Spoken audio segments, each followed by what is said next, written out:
যখন ফেরাউন বিবি আসিয়ার ঈমান সম্পর্কে অবগত হল, কসাইকে ডেকে বলল, বকরিগুলোকে জবেহ কর এবং তাকেও সেভাবে জবেহ কর। কসাই হুকুম পেয়ে বিবি আসিয়াকে জবেহ করে দিল। তখন ফেরেশতারা বললেন, হে প্রভু, এ মহিলাটি ফেরাউনের জুলুম অত্যাচারের শিকার হয়েছে। তদুত্তরে মহান আল্লাহ বললেন, সে আমার দিদার লাভের জন্য পাগল হয়েছে।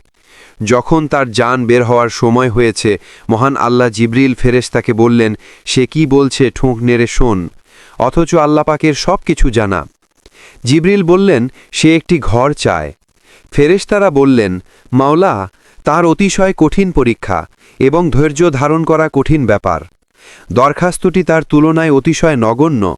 আমরা জানতে চাই, সে উক্ত ঘরটি কোথায় চায়? ফেরেশতারা জানালেন, ইয়া আল্লাহ, উক্ত ঘরটি সে আপনার নিকট বেহেশতে চায়।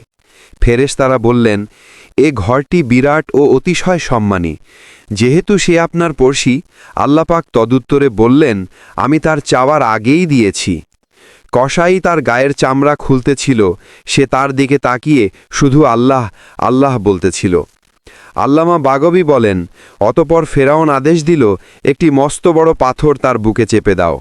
কিন্তু যখন পাথর চেপে দেয়া হলো, তখন তার শরীরে প্রাণবায়ু ছিল না। আসিয়া আলাইহা ওয়াসালাম যখন আল্লাহর নিকট বেহেশতের ঘর কামনা করেন, তৎক্ষণাৎ সাদা মুক্তার তৈরি ঘর তার সামনে হাজির করা হয়। হজরত আসিয়া আলাইহা ওয়াসালাম সচক্ষে তা দেখেন এবং তার রূহ শরীর হতে বের হয়ে যায়।